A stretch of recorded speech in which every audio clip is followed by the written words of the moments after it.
Good evening, everybody. Welcome to tonight's Planning Commission meeting. Roll call, please. Mayor McManus. Here. Banks. Here. Caprellian. Here. Anchor. Here. Rosendich. Here. Alderperson Hendler. Now, Rosendich is here for, Rosendich is the alderperson. I'm sorry. Yep, my bad note. My bad. Thank you. We have a quorum. All right. Thank you. Item number 3, is there a motion to approve the minutes of the March 17th, 2020 meeting? Motion by Mrs. Banks, second by Mr. Wood. Any discussion? Seeing no discussion, roll call vote, please. Mayor McManus. Yes. Banks. Hendler. I'm sorry. I got it. I'm bad. Rosendich. Sorry. Yes. Caprellian. Here. Anchor. Yes. Wood. Motion approved. Thank you. We'll go on to item number 4. And before we do, we'll welcome Steve Okonek to the commission. And I'll open up the floor for election of a vice chairperson. Anyone wish to nominate or volunteer to be the vice chair? Mr. Pinker. I would like to nominate Mr. Caprellian. Nomination for Mr. Caprellian. Is there any other nominations or a second? I'll second. A second by Mr. Rosendich. Any further nominations? Seeing no nominations, roll call vote, please. I guess we need a nomination to close nominations and cast unanimous ballot. Brilliant. So, Mr. Pinker, was that you? Did you raise your hand to do that? I didn't see. I will. There you go. Move to cast a unanimous ballot. then we need a second. I'll second. Good. Second. Yeah. Roll call. Mayor McManus. Yes. Banks. Yes. Caprellian. Yes. Anchor. Yes. Rosendich. Yes. Wood. Motion carried. Thank you. Item number 5, citizens' comments. Any comments from the citizens? Anybody wishing to address the commission? Second call. Anyone wishing to address the commission? Final call. Please, sir. We'll have a public hearing. Yep. All right. Seeing none, we will close the citizens' comments and we'll go to item number 6, rezoning request by Michael Kennelly to rezone the property located at 3214 Mannville Lane, parcel 250-2602-253-1002 from CMU Community Mixed Use to NMU Neighborhood Mixed Use. Presenter Bryce Humbrick, City Planner. Thank you, Mayor. So the subject property is located in the northwest part of town and is located near the intersection of Veterans Parkway and Man Road. The applicant is requesting to rezone the property from CMU Community Mixed Use to NMU Neighborhood Mixed Use and is interested in converting the former Jehovah's Witness Church into a single-family residence. The applicant has mentioned that this building would be an ideal living situation because it is handicap accessible. A single-family residence is currently not permitted in the current zoning district and thus needed to be rezoned. So I talked with Michael about what would be the best chance to get a rezoning. Because the subject property is located in the general commercial district in the future land use plan, I suggested that NMU would probably be the best, most likely zoning district that it could possibly be rezoned to in comparison to a single-family zoning district. The subject property, as I mentioned, is in the general commercial district. This is where you'll see a wide range of retail, lodging, and office uses. And prior to the 2013 citywide rezoning, the subject property was zoned for B4 general commercial as well. The current zoning district, community mixed use, is intended to permit a wide range of large and small scale office, retail, service, and lodging uses that are compatible with the desired community character. So we have 4 mixed-use districts in the city. Out of the 4 mixed-use districts, the CMU district permits the most commercial land uses and widest variety of land uses. So, for example, some of the most recognizable CMU parcels would be like the Walmart, Target area. And then the So given the recommendation of the future land use map and the location of the subject property along Veterans Parkway, CMU is likely the most ideal zoning district designation. The requested zoning district, NMU, neighborhood mixed use, is a district intended to permit residential development and small-scale commercial uses compatible with adjacent residential uses and neighborhood character. So the NMU district, the NMU district permits several different small-scale commercial uses. So rezoning to NMU could still technically be somewhat consistent with the comp plan if a commercial land use occupies the property. Ultimately, the NMU district is not the ideal mixed-use zoning district.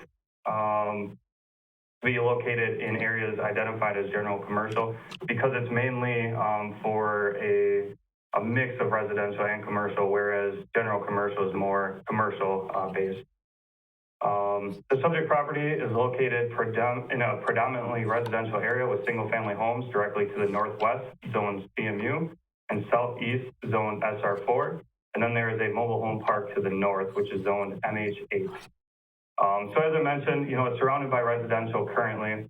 However, the future land use map identifies all properties from the intersection of Veterans Parkway and Man Road to the city limits to the northwest as intended for commercial use.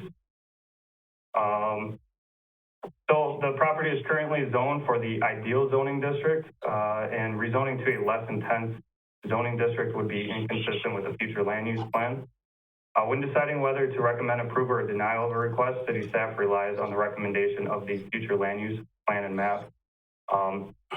So I just want, and here's on the screen is the map of the future land use. So you'll see general commercial along the Veterans Parkway strip, and then I believe that's high density to the north, that's the mobile home park, and then there's some residential to the east.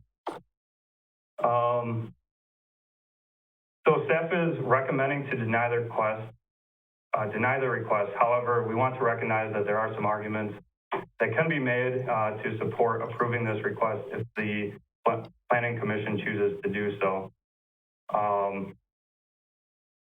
First, the property is located in a predominantly residential area, and the proposed use, single-family residential, would be a compatible land use with the surrounding existing land uses. Second, the exterior of the building is not proposed to change. So although the building would serve as a residential dwelling unit, the building would still appear as a church. This would likely make it easier to convert back to a commercial or institutional land use for future property owners. And last, the proposed zoning district still allows for some commercial land uses, just not to the same extent as the current zoning district. So with that being said, due to the request not being entirely consistent with the recommendations of the comp plan, staff is recommending denying the rezoning request, but the main reason being because the property is already zoned for the ideal zoning district in order to get that commercial feel that the future land use plan is recommending. And thus, city staff would not recommend rezoning for a less intensive commercial zoning district. So that is the recommendation. Thank you very much. This item does require a public hearing. At this time, I'll open up the floors to members of the public who wish to address the commission regarding this request. Anyone from the public wish to address the commission regarding this request? We've got a couple things going on here. We've got some folks in the audience. We also have a letter submitted by the realtor, but we also have the applicant realtor on the phone. So it all depends on how you want to handle what order. Let's start off with the folks on the phone. Okay, Michael, can you hear me?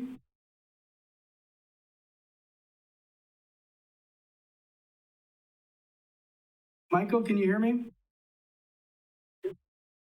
Okay, it's not coming through the speaker, sorry. We'll have you speak first if we can get this figured out. So, yep, he's on the phone here.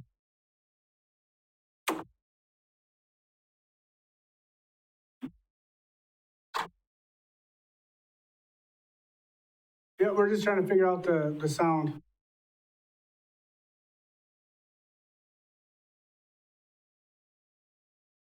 He's not coming through the sound system. He's not coming through. Can you say something? Michael, can you say, Can I hang up and maybe start again? we'd have to do that. I guess in the meantime, we could, Okay, if you are here from the public, and we'll start here in-house then first. When you go to the podium, please state your name and address.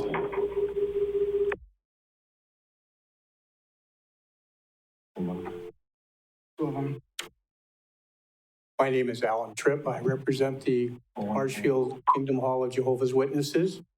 And we did send a letter to you that we are in agreement and aware of the sale of the Kingdom Hall to Mr. Kennelly.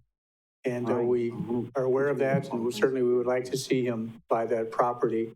Also, the fact that the letter that you have put together, that the person read a lot of that information from, seems to indicate that there is the opportunity for this to be used as a residential area because it's completely surrounded by residential areas. And true, this is a future plan, but we have homes there. We have a large mobile home court there. All of this is going to have to be changed in the future. So I guess the idea is here where it mentions the property is located in predominantly residential area, and the proposed use single-family residential would be compatible land use with the surrounding existing land uses. Second, the exterior of the building is not proposed to change. So although the building would serve as a residential dwelling unit, the building would still appear as the church, which would make it more compatible, I suppose, to commercial later on, a beauty parlor perhaps, or a daycare center or something like that. And third, the proposed zoning district still allows for some commercial land uses, just not to the same extent as the current zoning district. So we feel that with what's surrounding there, that it would be compatible for him. I understand that he is a veteran, disabled veteran, I believe, that he does have the ramp. He is looking at a building that has only one floor, that has the accessibility that he needs with wide doors. That's all been put into the Kingdom Hall when we remodeled it. So we feel it would be appropriate to have that rezoned into his residential area. Thank you. Please, sir, when you go to the podium, please state your name and address.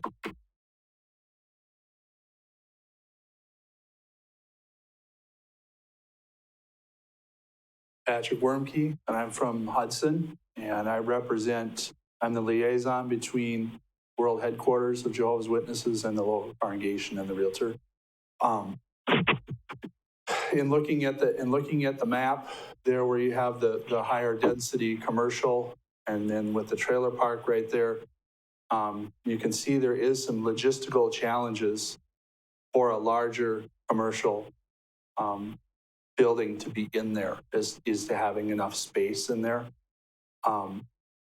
And while that's in the future plan for there, if you could see how it would create difficulty with the neighbors if that became a busy commercial thing, if people were coming in and out the trailer courts right there. If there was a 24-hour thing, that could be pretty irritating to the neighbors. Where Mr. Kennelly is just going to have a nice little residence there and be quiet. And when the time comes where that expansion on the north side is going to happen, then you'll have the opportunity to push that back into the into the commercial. Thank you very much. Ready on the phone? Michael, are you on? Yeah, yes, I'm here. Okay, Michael Kennelly, he's the app. You can go ahead and speak, sir. Oh, okay. Well, let me start out by saying good evening to everyone and the members of the Marshfield City Planning Commission. My name is Michael J. Kennelly, and I'm requesting to change the zoning at 3214 Mannville Lane so I can use it as my home.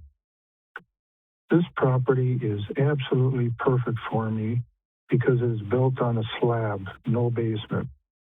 Also because I'm a disabled veteran and sometimes I use a wheelchair, and it has easy access in and out of the building. Also because I have spent multiple years searching for a building like this. Excuse me. I will take excellent care of my property and maintain it to the highest standards.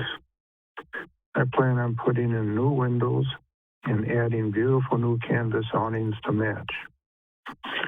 I will improve the landscaping and add new plantings. I will clean up the entire property and make it the most beautiful home in the neighborhood. I'm looking forward to moving to the city of Marshfield and becoming part of the community. I want to thank everyone for their time and for those that attended on my behalf this evening. And I hope that you will please rule in my favor so I can make this beautiful building my home. Thank you to everyone. Thank you very much. Anyone else from the public? And we do have one more. Joel, are you available? Yes, sir. And Joel's on the line. We also have a letter from him. Joel, I'll let you handle that however you like. We can either read the letter, or you can read the letter, or speak however you'd like. I can just read it. I'm not very good on the spot, so just to save someone from having to read my own letter, I guess I can go ahead and do that. Okay. All right. Well, again, thank you to everyone for hearing this. My name is Joel Langdon. I'm a realtor for Redefined Realty out of Medford. I've been working with Mike here for a couple months to try to assist him in the purchase of the property on Mannville Lane.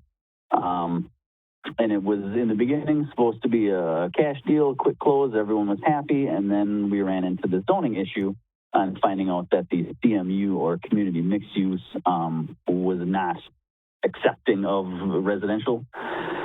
So in talking with Bryce and Mike and whatever, we figured out that the NMU or the neighborhood mixed use would be the best use of it. It still allows for commercial in the future, but also would allow Mike to turn that into his home.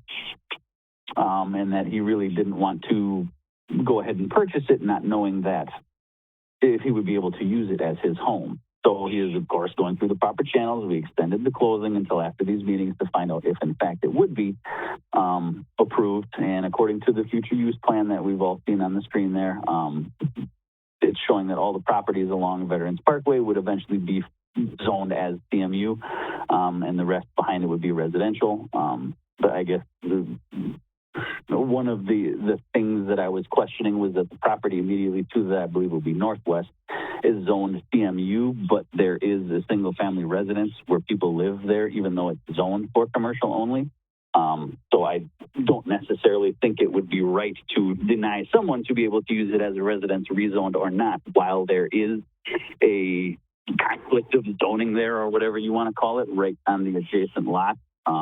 And as other people have already stated, the lots are pretty small, so you're simply not going to fit any large scale residential. The only style of business you'd be able to really fit in those lots would be some sort of something that I'm guessing would fall into the commercial uses under the zoning of the neighborhood mixed use.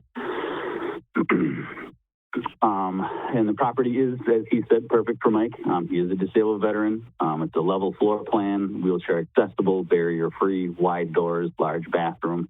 And other than the fact that it has a parking lot, it looks like a single family ranch home. It's not your traditional Catholic brick, big cathedral with stained glass windows. It's a stick built, vinyl siding, shingle roof building. With some minor reservations, it would be perfect for him. With some minor renovations, it would be perfect for him. He's already had the city plumbing inspector come to make sure that what he would want to do to turn a bathroom into a kitchen would meet all the current codes, and he got the all clear on that. So all we really need to do is get the building rezoned so that he can turn it into his house and essentially become part of the Marshfield community. And that's essentially all that I had for you guys. I'm sure you've heard some of that a couple of times from other people, but we just want to reiterate how strongly we feel that he should be allowed to essentially turn that building into his house. So I guess thank you all for your time and for hearing all of our arguments, I guess. Thank you very much. Second call, anyone from the public wish to address the commission? Final call, anyone from the public?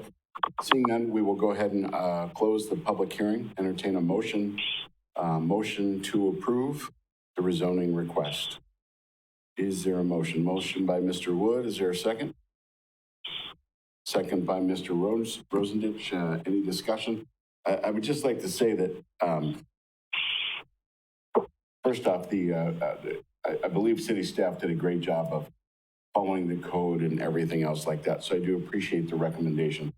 But certainly, I think this is a great one for the commission because it certainly sounds like this gentleman, a disabled veteran that's going to turn this in. It really is just a common sense situation. So I'm hoping that the commission will take that into consideration. Any further discussion? Mr. Pinker. I think Bryce's secondary analysis on this is perhaps the better of the two.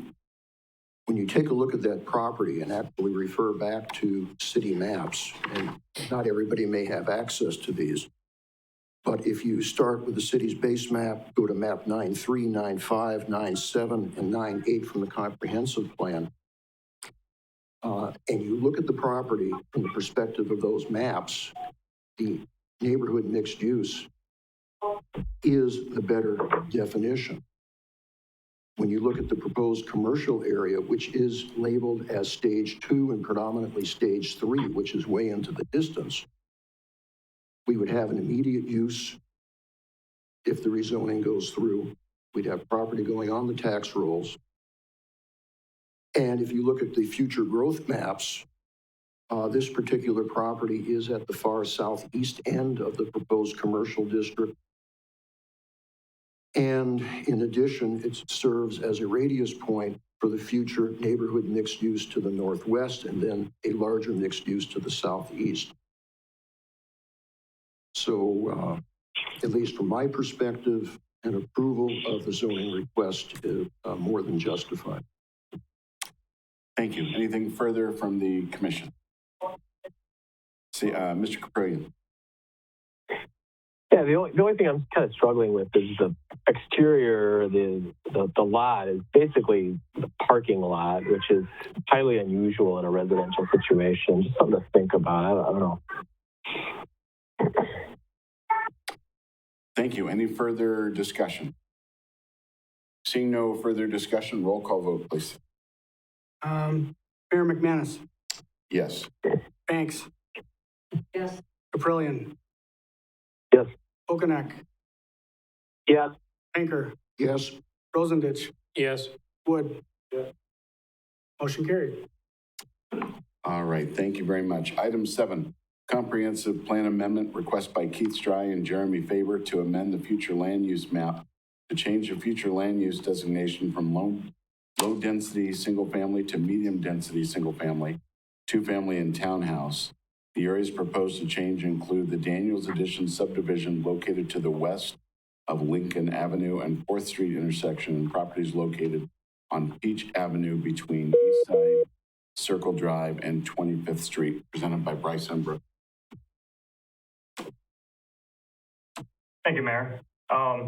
So city staff often uses the comprehensive plan and more specifically the future land use plan when making recommendations and decisions on new development and zoning related projects. For example, the last item, we based our recommendation almost solely on the future land use recommendation. So, it's definitely a document that we use often. And we do request to change the future land use designation for 2 separate areas within the city. So we have one request from Jeremy Faber to change the future land use designation for the Daniels Addition subdivision from low density single family to medium density. So that one is on the bottom of the screen. That is the Daniels Addition subdivision. This is what Jeremy is proposing, and then later on you're going to see city staff is recommending a slight modification in our recommendation. So that's where that proposal is. It's kind of near the intersection of Lincoln and 5th to the northwest. The second request is from Keith Strey to change the future land use designation, once again from low density single family residential to medium density residential. City staff is recommending to also include all properties that are not currently designated as medium density residential that are located on South Avenue from 21st to 25th Street in this request. So as you can see in the map to the north, those are all the properties that we are also recommending to include since it's similar to the designation to the north, as well, and I'll get to kind of our reasoning just a little bit. So when considering whether or not to change the future land use designation, the following considerations should be made. I kind of went into more detail in the staff report, but I'll just quickly go over. Has the market changed since the adoption of the comprehensive plan in 2017? That was adopted, I think less than 3 years ago. So has the market conditions changed? Have development patterns, new data, infrastructure changes? Was there an error in the map? What's the historical classification of the property, et cetera? So those are all things that we typically, should keep in mind when, recommending a change. So I will talk first on Faber's request for the Daniels Addition subdivision. So the applicant is interested in potentially developing this area and intends to provide several different types of residential land uses. In the application narrative, the applicant wrote the following, quote, "I'm requesting to help facilitate the development of this particular area of Marshfield due to the limited amount of property located in Marshfield that can feasibly be developed and still maintain the affordability of newly constructed homes. The lower density restrictions in the area decrease the number of homes that can be built and can increase the cost of these houses. Allowing an additional 1 to 2 homes per acre allows us to keep costs lower and provide additional housing for more Marshfield residents, which directly and positively addresses the housing needs that have been justified in the housing study, as well as fuel the housing market as a whole by injecting brand new inventory," end quote. So this has been a popular piece of property for prospective developers who have looked for platted subdivisions that are, almost ready for immediate development because Marshfield does have a limited supply of available land, unfortunately. The property is already platted for 23 single-family lots and consists of approximately 11.4 acres, including public right-of-way. The owner of the property has stated that he has attempted to sell this property for over 10 years and has been unsuccessful, mainly due to high costs associated with developing the subdivision. The developer and the applicant believe that the current layout is not cost-effective and that increasing the density may help resolve this issue. As I mentioned, the applicant originally requested to change the entire subdivision. However, on the map on the screen, you will see this is staff's recommendation for the change, which would keep most of the requests, or would change most of the requests, and then keep the 4 properties to the west of the proposed, I forgot what street, proposed Cypress Avenue. This is to kind of keep a consistency with the lower density residential districts to the west.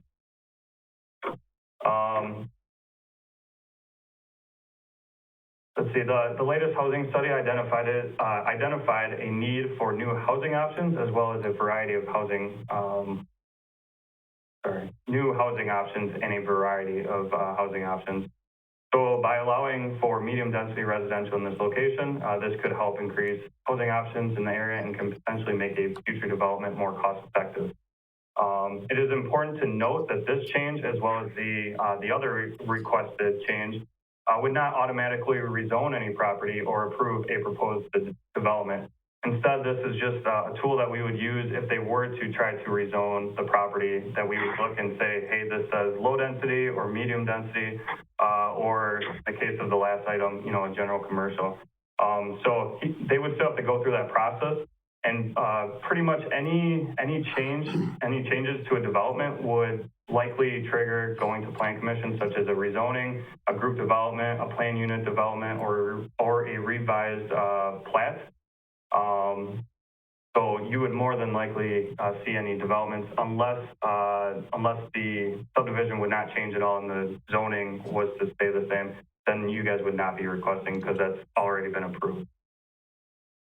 Historically, this property has been designated for low density residential. However, staff believes that increasing the density and variety of housing options may be necessary in encouraging developers to build in this location.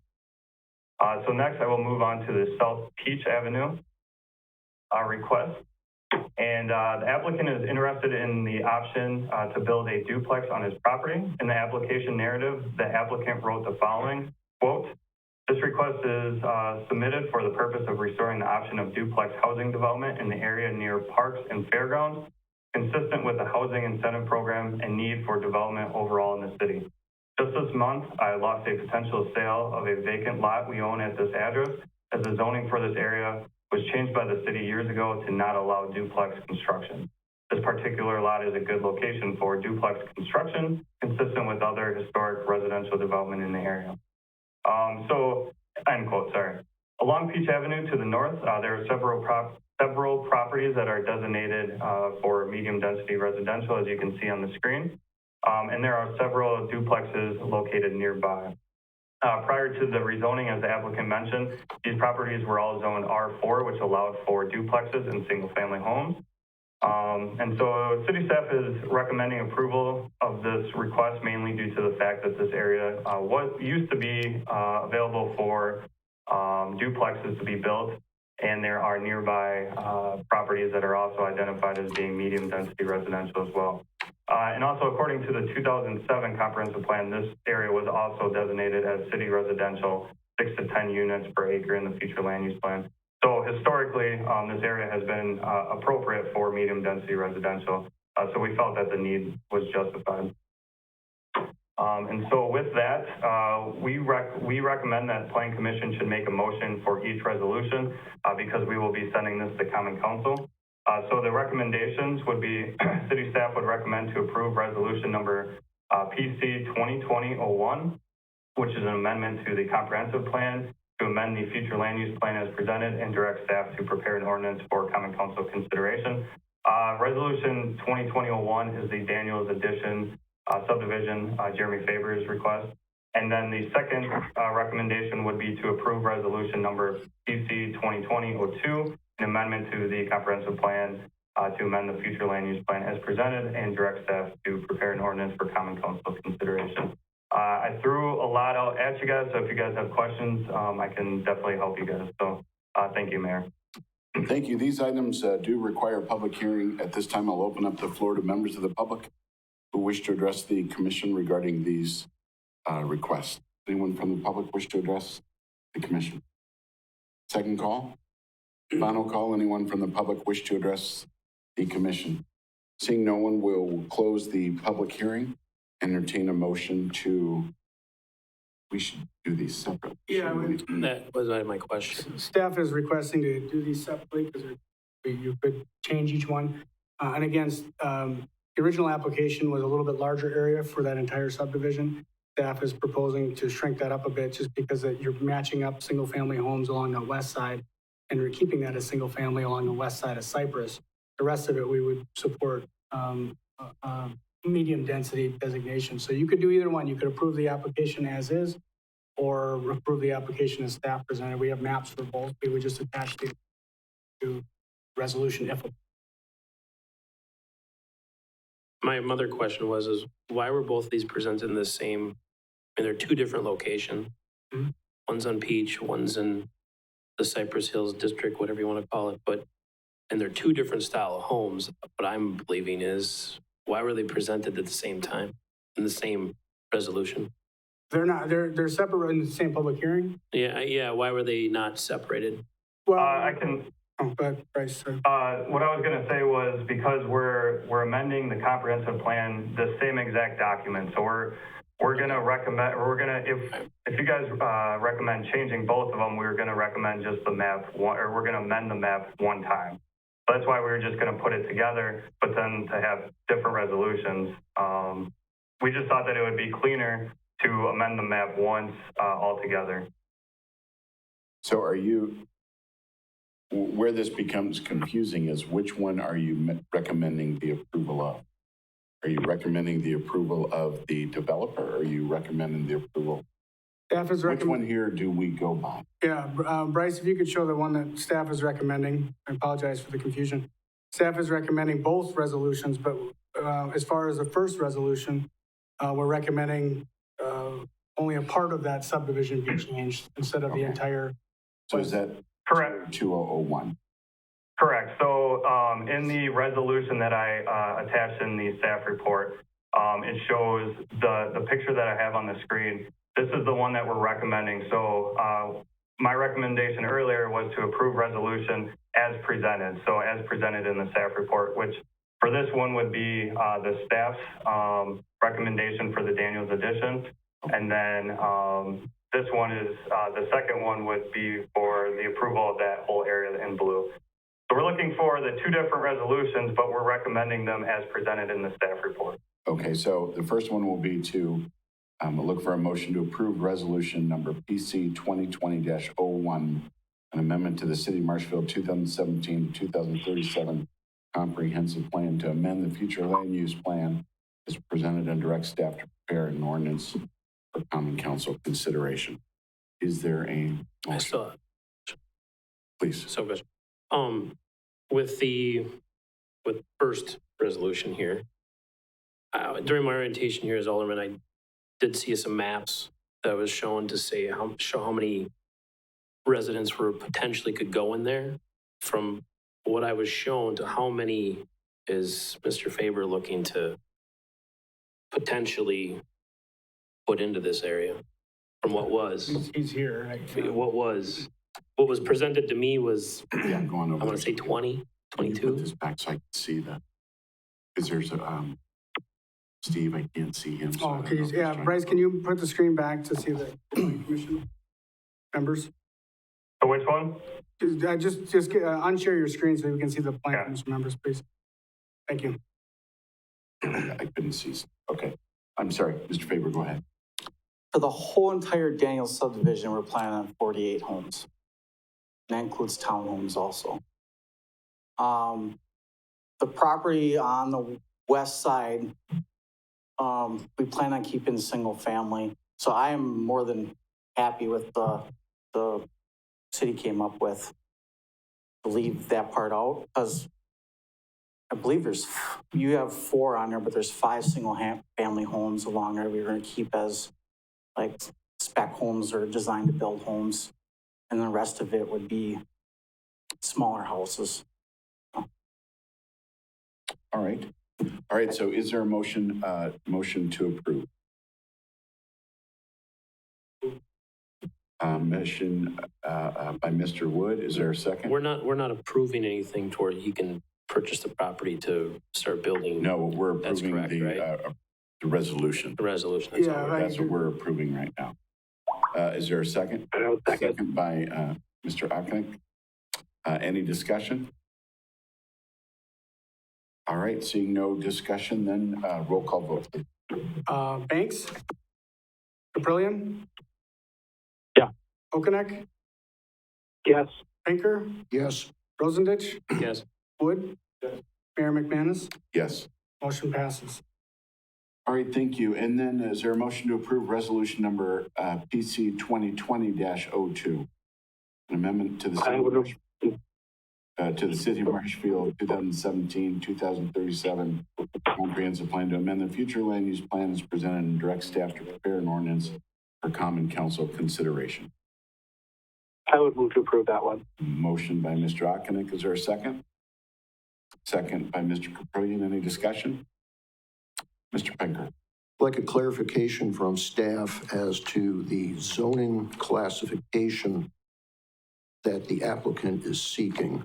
Right now, on the map, it appears that this is an SR4 or possibly an SR4 surrounded by an SR3. What is the gentleman seeking? As of right now, the applicant would likely seek for a TR6, 2-family residential for that area. Thank you. Any further discussion?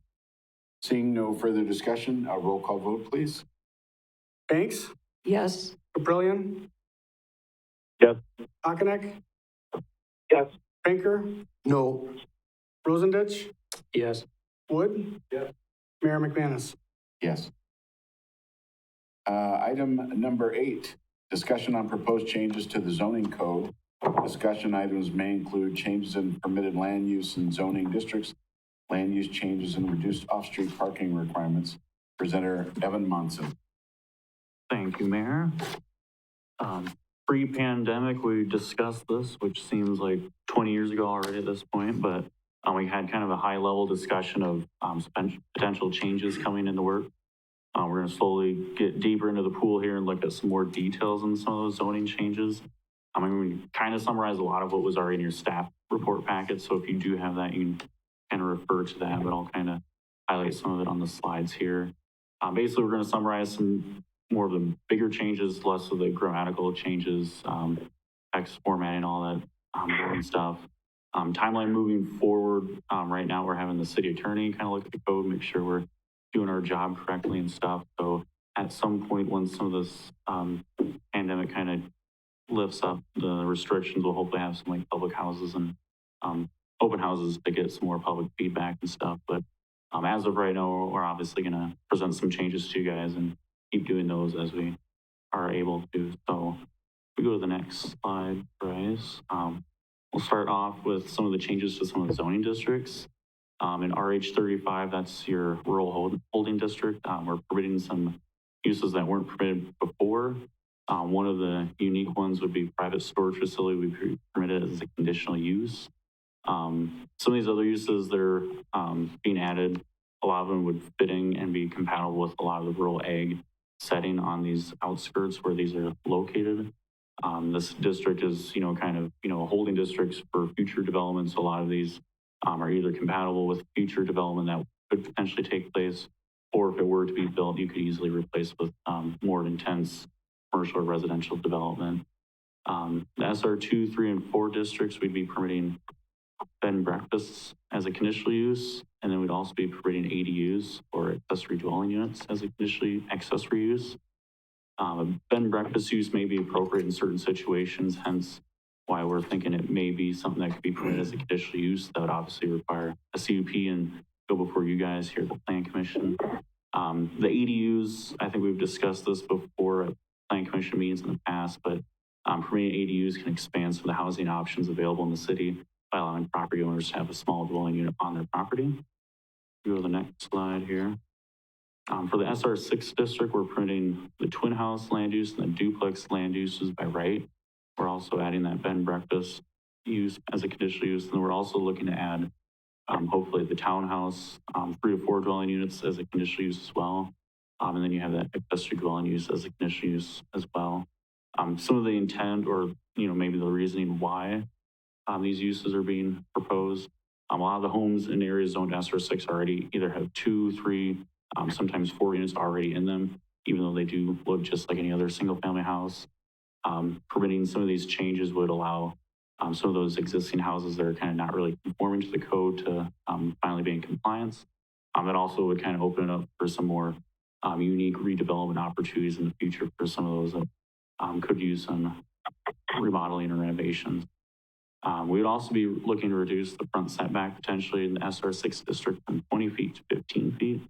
Some of those homes that obviously have a lot of units and some of the other homes in the SR6 districts were built way back in 1800s, early 1900s. A lot of times there wasn't really any sort of laws or any law and order back then for setbacks. So a lot of them don't really meet the current setback. Obviously, having a house that's 10 feet away from the street, you can't really meet a normal zoning code. So we'd be looking to reduce that a little bit now to a 15-foot front foot setback. Obviously, we would still require garages to be set back 20 feet away so that you could still have an actual driveway to park a vehicle in and not have it stick out into the street. The TR6 district, we would have similar changes as the SR6 district. I won't go over that again. MR12 and MR24, that's your multifamily residential districts. For MR12, we'd be looking to permit up to 12 units per building by right. And you'd also have that apply to the townhouse land use and the multifamily land use. Right now, there's only 4 units per building permitted by right. We'd also be looking to add parking structure use, like conditional use in that district. And then for MR24, we'd be having 12 units per building by right for townhouse and multifamily again. Also permitting parking structure as a conditional use, and then also looking at having 13 or more units per building as a conditional use for a townhouse or multifamily land use. Kind of the intent or reasoning behind that is obviously if you permit more uses by right in these districts, you promote better use of space. And you also kind of speed up a little bit of the permit review process for some of these smaller projects that don't have too many buildings or too many units in them. A lot of larger apartment complexes would obviously still be reviewed by the planning commission since they also often have a lot of other exceptions and stuff to review. The NMU, which is the neighborhood mixed use district, is the last one on your screen here. We added the contractor shop, group daycare center, and physical activity studio uses by right. A lot of these uses were either conditional uses before, or they're uses that were under a different use that are already permitted by right in the code. Some of these are going to be talked about a little bit shortly. But if you want to go to the next slide, Bryce, you may. CMU is community mixed use. This is your big box store commercial district kind of. Again, we're approving outdoor commercial entertainment, major event complex use, the contract shop, group daycare center, physical activity studio, shared commercial kitchen, and indoor storage uses by right.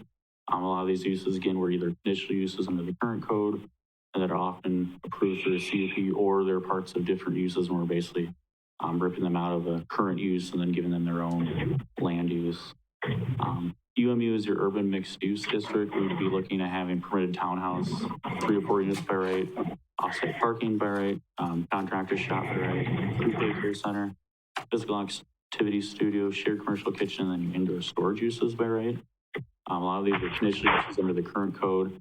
A lot of these uses also still have requirements, like screening and increased setbacks. So if they were abutting some existing or potential single-family residential dwellings, they wouldn't be too close to causing issues for those. DMU is your downtown mixed use, what's on central here.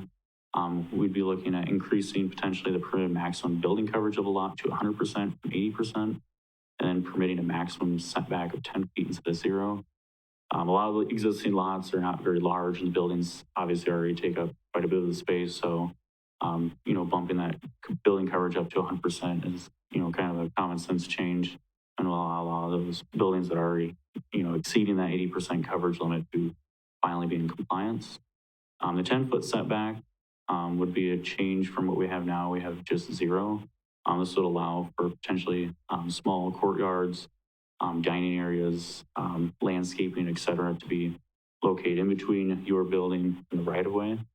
Some places don't have that, but if they were to be redeveloped in the future, they could incorporate that into their designs and development. If you want to go to the next slide, Bryce, you may. These are some of the changes to the land uses. This is kind of your next section, the zoning code, if you have that open. We combined the 2-plat and the duplex land use into one. Came up with a clever name of duplex for that. They're basically the same thing, hence why we changed that. We revised the requirements for the townhouse land use. There wasn't too many clear requirements before. Kind of elaborated on that now. So if someone does want to build townhouses, they could. Some of those requirements would be a maximum of units per townhouse development at 12. So you wouldn't have, 40,000 townhouses all connected together. You just have 12. We'd also be looking at like a 5-foot front setback potentially to allow for your townhouse developments to be closer to the street, and then you have your parking and any yard space really setted behind the development. And then also we'd be having each unit is on its own lot.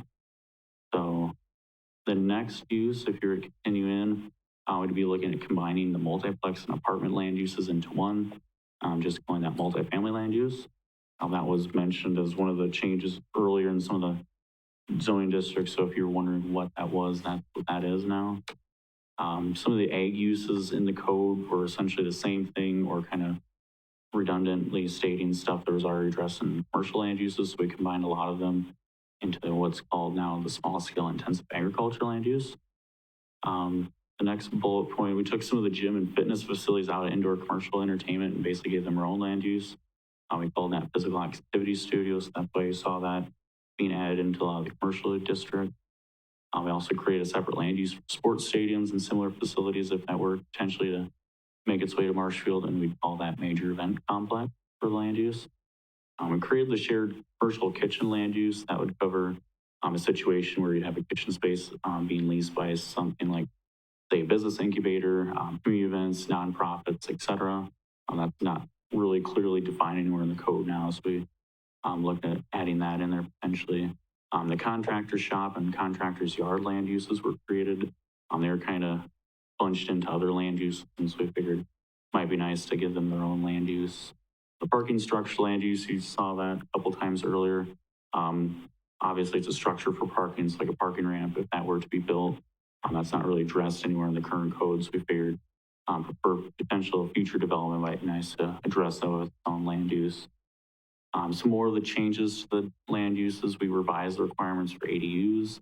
If certain zoning requirements were met, an ADU could then be attached, say, to a detached garage that's already existing or be its own standalone structure. Kind of revise some of the residential accessory structures, land use requirements. We've discussed this, I think, a few times here at Plan Commission. This usually comes up for garages. And so we'd be looking at permitting more accessory space by right compared to what's in the current code. And so a lot of what's permitted for accessory space is based off the footprint of your house.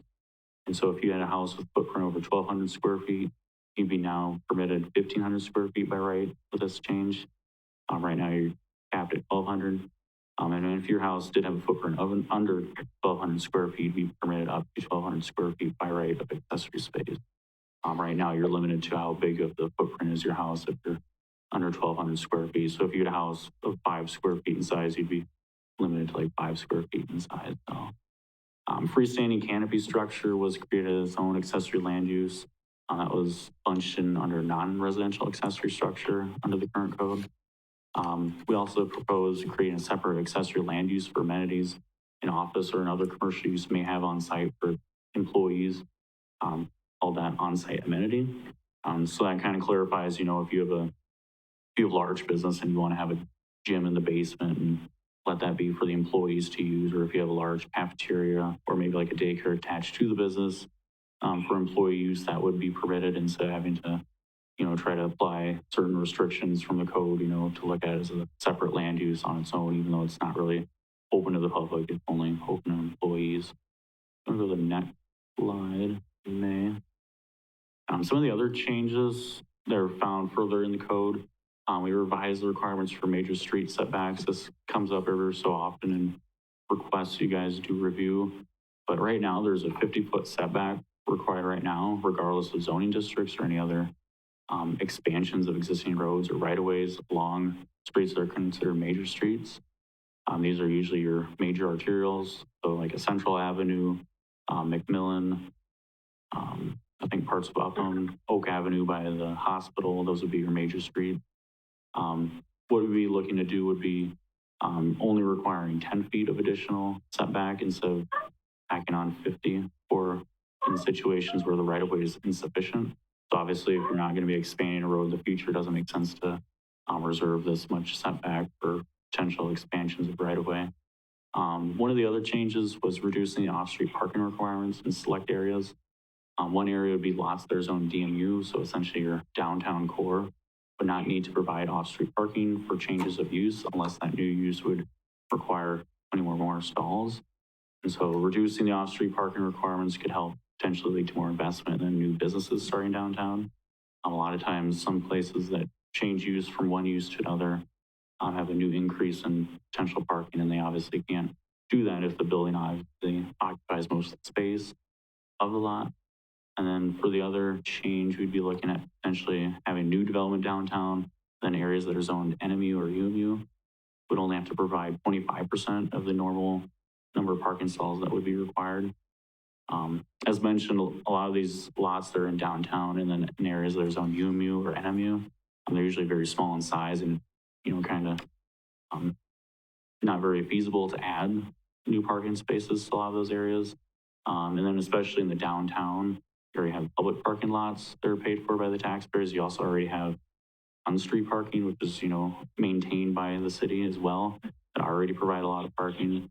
And we've had Bryce come up and present a couple times for surveys of parking that there's not really, overabundance of parking. And so obviously, it's, very feasible for parking people taking place on the street, whether it's in public parking lots or on-street parking instead of requiring off-street parking as well on top of that.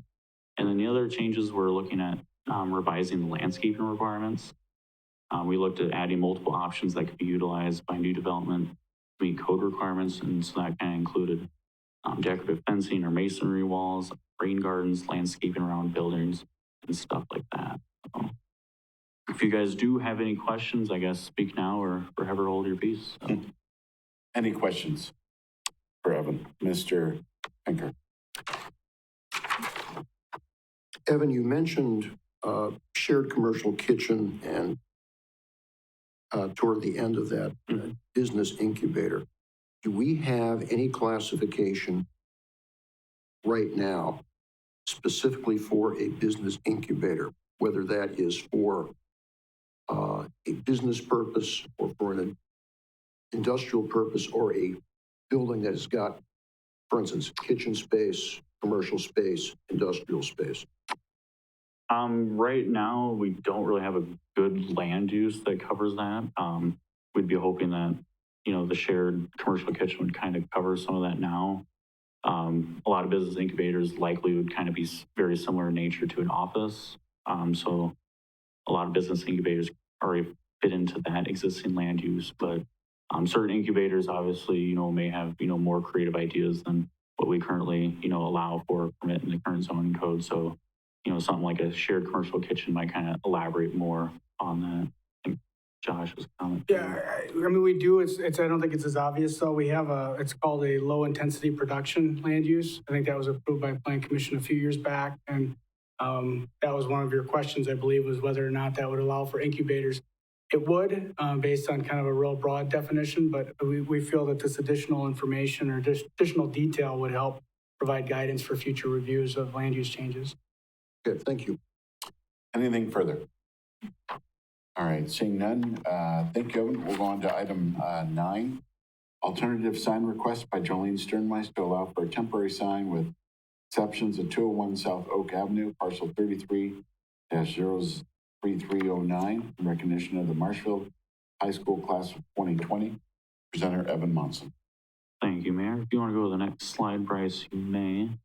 Kind of a little bit of background. Obviously, we've been a little affected by this shutdown lately due to COVID-19. So a lot of graduations been canceled or delayed because of that. A lot of the members of the community have been looking to honor their graduates in some sort of capacity. What we have now is one way to address that. And so the community members that have been in contact with us the last few weeks now have been looking to add some temporary banners, highlighting some of the graduates from both of Marshfield High Schools. The banners would exceed some of the regulations, though, that we currently have for the usual temporary signage, hence why we're reviewing this as an alternative sign. Specifically, the size requirements is one exception, and placing it on public property is the other. Last night, they reviewed it at the Board of Public Works since it was on city property. They had a number of conditions they approved with that. Some of those include having the city maintenance people help them set up on the outfield fence. If you go to the next slide, you can see the location. On the outfield fence that's facing towards Oak and Veterans is where they're looking to place it at. They'd be working with some of the city staff to have that put up. They're planning around May 31st till about June 15th. There are some other conditions that the Board of Public Works approved as well that aren't too impactful, but a couple of them did impact some of the recommendations that were made at press time when we did publish the staff report. So the recommendation that's going to be shown here on the next slide is going to be a little bit different than what's on there. But basically, we're going to approve the request to have the temporary banners. The following conditions would be the signs can exceed 150 square feet in size. The banners, once set up, shall follow the timeline approved by the Board of Public Works in their 5/18/2020 meeting, which was be set up by May 31st and then be up until June 15th. And then our third condition would basically be that the two banners could be placed up there simultaneously. Thank you. Is there a motion to approve the alternative sign request by Jolene Sternweis? Motion by Mr. Rosendich, second by Mrs. Banks. Any discussion? Seeing no discussion, roll call vote, please. Banks? Yes. Brilliant? Yes. Hockenec? Yes. Pinker? Yes. Rosendich? Yes. Wood? Mayor McManus? Yes. Item 10, review and report of the sale and change of use of park property, 8th and Hemlock Park for future residential development. located at 801 South Hemlock Avenue, parcel 33-00189A. Presenter, Josh Miller, Development Service. Thank you, Mayor. First state statute 6223, parent 5. Anytime there is a change to change of land use that is city owned, or change of land use from a park or sale of a park that is city owned, must be reviewed by Plan Commission for their report and consideration. This property is about 1.14 acres. It's a triangle piece of property. It's located just south of the middle school. If you recall, earlier this, or late last year, the school district did present their campus master plan in which they provided some changes to how their athletic facilities would function. They are cutting off the access off of 8th Street to the soccer field. They're going to have a fence and there won't be a gate on that side anymore. They've also are providing overflow parking along the north staff parking lot in the grass area. So if there are people that attend events, they do anticipate more of those folks parking in that parking lot in the parking area north of the school. So there may still be some parking demand along 8th Street, but it probably won't be as much as there were, let's say, during a high school football game where the parking would flow well into the neighborhood. And so we don't envision that happening. There's still going to be hopefully a number of events there. There's still some nice facilities there. But they did remove, I think they already removed one side of Beal Stadium, the stands. So that'll be in improving the track. So they do anticipate having events there, but I think it'll be at a much smaller intensity than obviously the high school games. This area is generally a single family area. This is zoned SR4, which is single family. The lot configuration would fit 3 to 4 single family lots. Currently, there's only sewer and water along Hemlock Avenue. There is no sewer along 8th Street, so if there was additional lots, probably the first 2 lots would likely come off Hemlock. The third lot would likely come off of 8th, but would have to have sewer extended. So basically what the charges of the Plan Commission is to review the recommendations in the planning documents and provide any comments or feedback to the council for their final decision. Ultimately, they're interested in selling this property for housing. As we've mentioned numerous times, there's a need for additional single-family lots in the community. These lots are, for the most part, served. They do have access via street, and they do have water, and 2 of the lots would have sewer. There is a definite need for homes that are under the $200,000 range and then over the $250,000 range, as identified in the 2019 Economic Development Report, as well as the most recent housing study.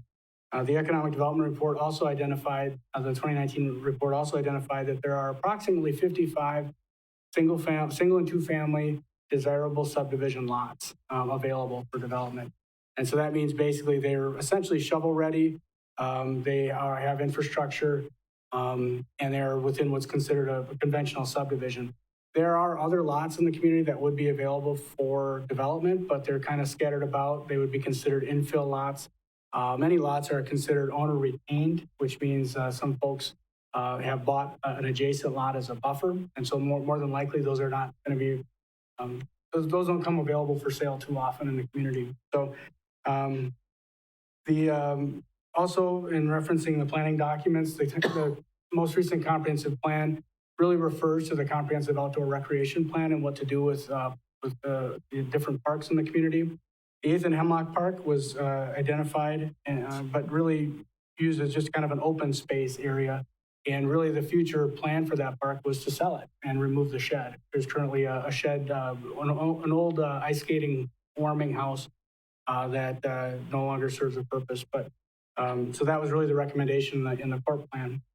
The comprehensive plan doesn't mention this park specifically for any type of use, but it does reference the core plan, and it does say, goal 4-2 is encourage home ownership. One of the recommendations is to review the recommendations in the housing study when approving new housing developments, and the housing study does address this.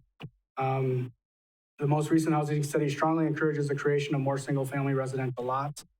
Goal 4-3, provide desirable and attainable housing options for those that live and desire to live in Marshfield ensure there's an adequate housing supply that meets the existing and forecasted demand. Based on the 55 available lots, if we look at the projected or most recent history of developed lots, or lots that get developed on an annual basis, we have less than 3 years of available lots. Now, obviously, if there's a tear down or a demo or an infill, those are additional lots that aren't included in that. But just goes to show you that any additional lots that we can add to our inventory is needed and desirable. So basically, I've covered a lot of the planning documents that address this. It is zoned for single family, and I think there's definitely a need. This was looked at a couple of years ago, and I think there was a proposal by Habitat for Humanity. And then there was opposition by the neighborhood to turn it over at that time or sell the property at that time. We tabled this item for about a year, and last summer, it got brought back, and the council direction was to sell the property and put it on the market. So it's been on the market since October. There's been a sign there, we have heard from one person. I haven't heard directly, but some of the neighbors are opposed to this proposal, but we have not heard that from staff. Has not been, but it was available for sale, but staff would ask that the Plan Commission provide any comments based on the need for additional lots and the identified supporting documents presented here. We seek that the Plan Commission provide review and comments on this proposal, and we will share that with the comment.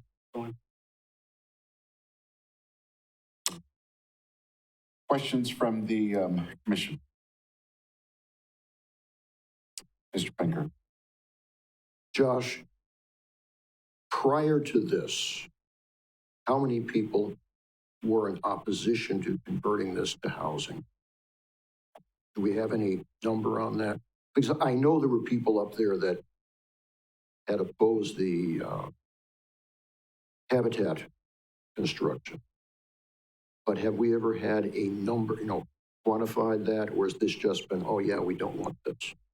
Yeah, and again, that was a meeting in which the school district was coming for their comprehensive or their campus master plan. So the timing was a bit unfortunate for them because they got really kind of chewed out about the whole thing. And I know the Board of Public Works looked at some of the stop sign and traffic flow issues. Yeah. But I don't think we ever counted how many. I think, a good chunk of the neighborhood along that area was represented. And I think most of them at least objected to the habitat proposal, which basically the same number of lots that would be proposed. But I think some of the comments where they wanted, if it was going to be developed, they wanted higher end homes there at the time. So again, I haven't heard directly from them, but don't have a count either.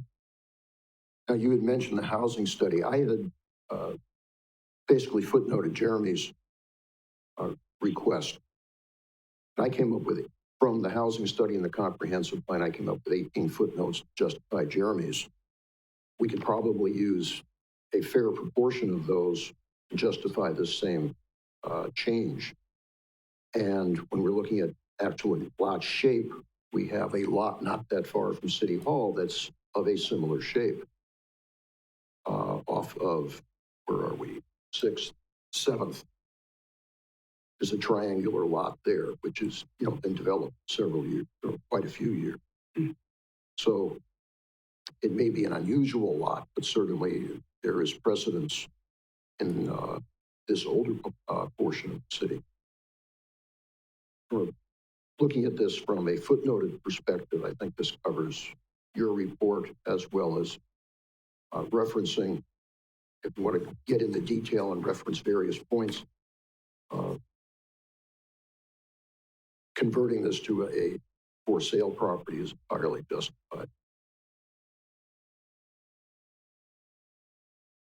Thank you. Anything further from the commission? Mr. Okonek.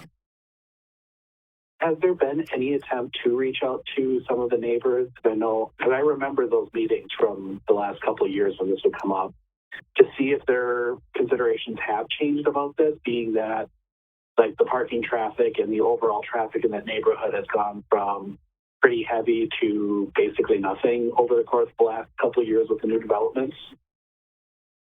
There has not been by staff. I know the previous alderman in that district had been in communications with them, and he was the one that had requested that this get put back on the market.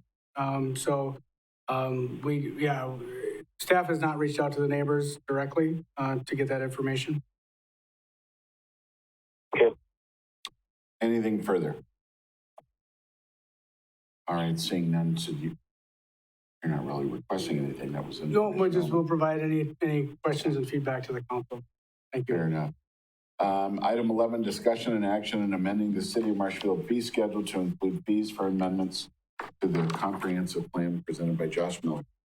Thank you, Mayor. Earlier this evening, I presented this item, similar item, to the Finance, Budget, and Personnel Committee, and they did approve the request. They looked at some additional fees that we're proposing.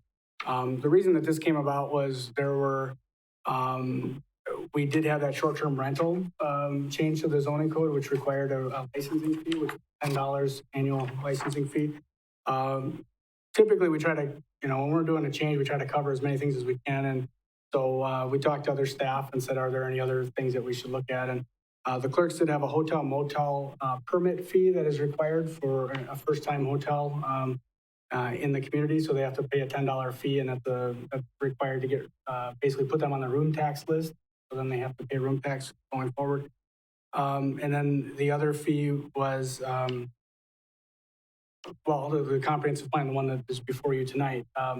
We haven't, up until now, any comprehensive plan requests in recent history have come through a staff request. And so we haven't really had a need for an application for it. Obviously tonight we had 2 requests for comprehensive plan amendments, and we didn't have a fee in place for the fee schedule. So we need to do that in order to be able to charge for the appropriate fees. So we're proposing a $250 fee for any text amendment to the comprehensive plan, and then a $400 fee for any amendment that includes a map. The reason for the changes in price are we have to publish that information in the newspaper, and that kind of gets expensive after a while. So we want to recoup as much of our costs as we can without gouging people and deterring them from applying for these types of applications. So we looked at some other communities throughout Wisconsin, and the average price for a comprehensive plan amendment, or the average fee, is about $350 to $750. So we're still remaining on the low end, which we like to do. We don't really like to charge a lot of fees if we can help it, but we still feel like we can recoup a good chunk. So that was a major change that we're asking the Plan Commission to review and approve. The other one was Public Works had some minor changes to the language, and they also added a oversized overweight fee of a one trip, one time of $5. So, ideally we don't like to change this too much in the middle of a year. We do this every year in November, set our fees for the following year. But whenever we have a municipal code changes, that's typically when we would bring forth any kind of changes in fees. So that's really what this is about. And so with that, staff is recommending approval of the proposed changes to the fee schedule, and ask that Plan Commission direct staff to prepare a resolution for council consideration. Thank you very much. Is there a motion to approve? Motion by Mr. Rosendich, second by Mr. Pinker. Any discussion? Seeing no discussion, roll call vote, please. Banks? Yes. Caprillion? Yes. Okonek? Yeah. Pinker? Yes. Rosendich? Yes. Wood? And Mayor McManus? Yes. Item 12, appointment of the Plan Commission member to the Historic Preservation Committee. I believe right now that's you, isn't it, Mr. Pinker? Mr. Wood. Mr. Wood. I'm sorry, so is this a nomination? We would do a nomination, yep. And Pinker is also on the Historic Preservation Committee, but he is as a citizen at large, I think, right? All right, so is there a motion to? A nomination. Nomination for the Historic Preservation Committee. Mr. Rosendich. Nominate Mr. Wood. Is there a second? Or I guess any other nominations? Oh, any other nominations? Sorry. Any other nominations for that? All right, We Move will, nomination, no, sorry, go ahead, go right ahead. easier for my minutes. Declare the nomination closed, and I would entertain a motion to approve the nomination. Is there a motion by Motion to Mr. Penker, second by Mr. Rosendich? Any discussion? All right, roll call vote, please. Banks, Yes. Trillian, Yes. Hockenec, Yes. Penker, Yes, Rosendich, Yes. Wood, Mayor McManus. Yes. And appointment of the new Town of McMillan Joint Plan Commission member. Is that currently you, Mr. Caprillion? It is. I'm on there too. Mm-hmm. And you're Yeah, on there but, too. yeah, Caprillian's appointment is the one that's up right Oh. now. So I think it's Wood and Sure, mine's Rosendich not. right now. So is there a nomination for the Town of McMillan Joint Plan Commission? I nominate Mr. Caprillion for that spot. Steve, Mr. Hockenec nominates Mr. Caprillion. I'll All right. second it. Any other nominations? All right, with that, we'll close the nominations and entertain a motion to appoint Mr. Caprillion to the McMillan Joint Plan Commission. move to cast unanimous ballot. By Mr. Baker, is there a second? Second. By Mrs. Banks, any discussion? Seeing no discussion, a roll call vote. Banks, Yes. Caprillion, I'll take it. Hockenec, Yes. Penker, Yes, Rosendich, Yes. Wood, and Mayor McManus. Yes. Item 14, any items for future agendas? We will have a zoning code update, as Evan detailed and presented tonight. Obviously, we've had some challenges with doing an open house with the COVID-19 situation, and but we definitely want to get public input, so we will kind of defer that until a time when we can actually get some good public. Because as you can see, there's a lot of information in there, a lot of detail, and we want to make sure that we have input. And I don't know if the other staff have anything else. No, all right. How about item 15, any staff updates? I do have one. Sadly, Evan is leaving us. He is going on to greener pastures. And so this is his last meeting. His last day at the city is May 22nd. We will miss him and wish him well. And thank you for your time here and all his work as a zoning administrator and associate planner. Thank you. Done a great job, Evan, and we sure appreciate everything you've done while you've been here. Yeah, it's been fun, so I'll definitely miss you guys and miss boring you guys to death with zoning stuff every once a month. So Where are you headed off to?